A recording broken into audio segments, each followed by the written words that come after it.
Fadal Sheikh. The question is, if you say you need two sides, right? Handfuls, right? One handful. Okay. No. 4 times, right? Okay, so if the person has small. Tiger paws, tired. So the hands are smaller than mine. He got little tiny hands. How many more hands does he need?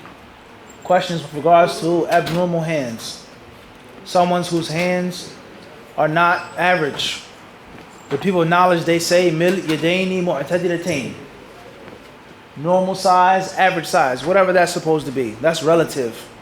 From time to time, place to place, race to race, and from sex to sex. The average size of a woman's hand is not like what? Somebody who's 6'4" is not like somebody who's what? 4'11". Or maybe he may have big hands, but in most cases, body sizes, they differ from time to time, place to place, continent to continent, race to race. Everybody understand this? How someone from the mountains is not like somebody from the what? From the city. Whatever. So therefore, what's meant by average is average in your nation, average in your town, in your locale. What is considered to be average from where you come.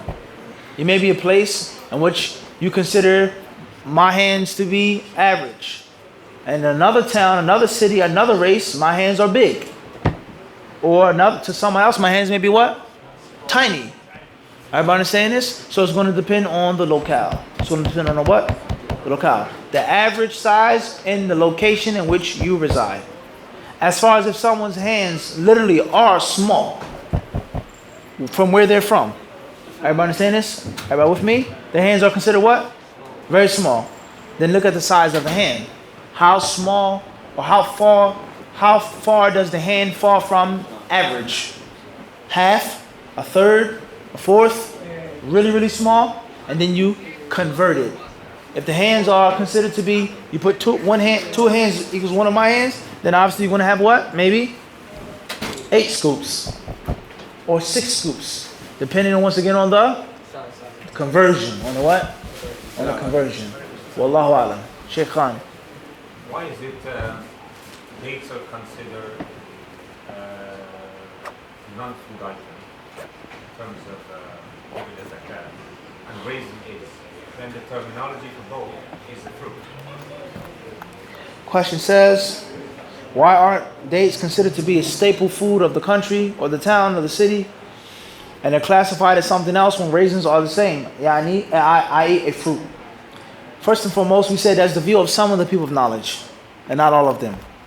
Secondly we just mentioned the dates as a example. There lies no doubt raisins also fall under that category as well. Wallahu alam. Fadal.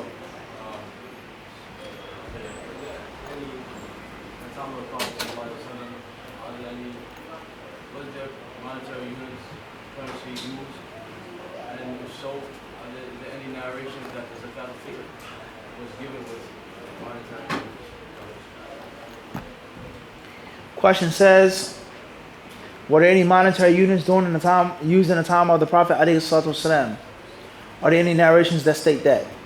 First and foremost is the hadith regarding zakat al-fitr, according to my limited knowledge, are relatively limited. They're relatively what? Limited. And obviously the main hadith is the hadith of Abdullah bin Umar. There aren't but so many hadiths regarding the amount and what and not to give for what? Zakat al-fitr.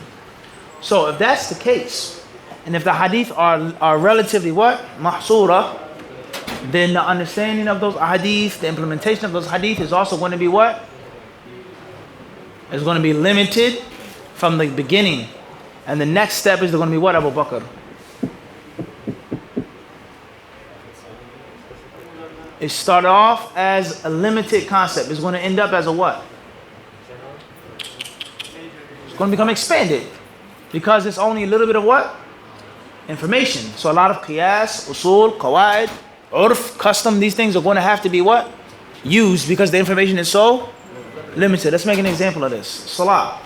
How much of one's custom or of qiyas and this principle and this is safer is used for regards to the salah?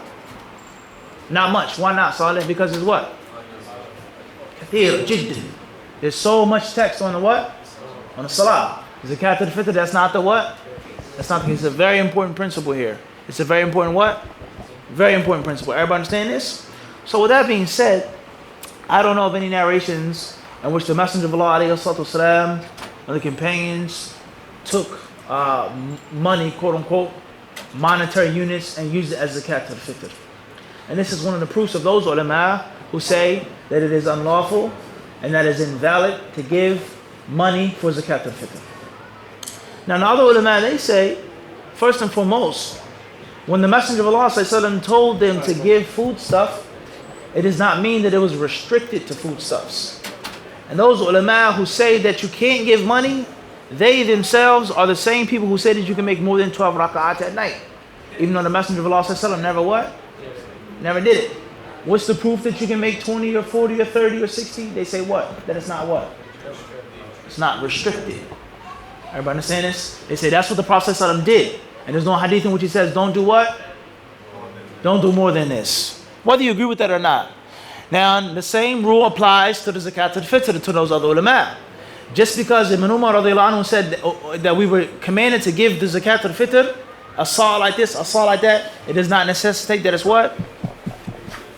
Wow. Everybody clear on this? So that's obviously going to be a tug of war with regards to the usul. Everybody clear on this or not? Everybody understand this or not? Secondly is, some of them, they say that the Messenger of Allah ﷺ, if he commanded for raisins, for dates, for dried yogurt, barley, these things to be given, he never allowed rice to be given, or oat milk to be given, or other grains, and some of those grains were existing in the time of what? Prophet ﷺ. So how can you give something that the Prophet ﷺ never said what? Give. Everybody understand this? Last but not least, some of those ulama, they say that perhaps the wealth could be more beneficial for the poor person on the day than actual what? Food. And what is the wisdom, the hikmah of the zakat is what? Not the need, deeper than that. The well-being of the beneficiary. The well-being of the what? Beneficiary, the one who's getting the money, the one who's getting the food. In other words, they say whatever is most beneficial for the poor person. So this is some of the proofs and evidences that are mentioned by those ulama with regards to giving money or not giving money. Wallahu a'lam, that's in brief.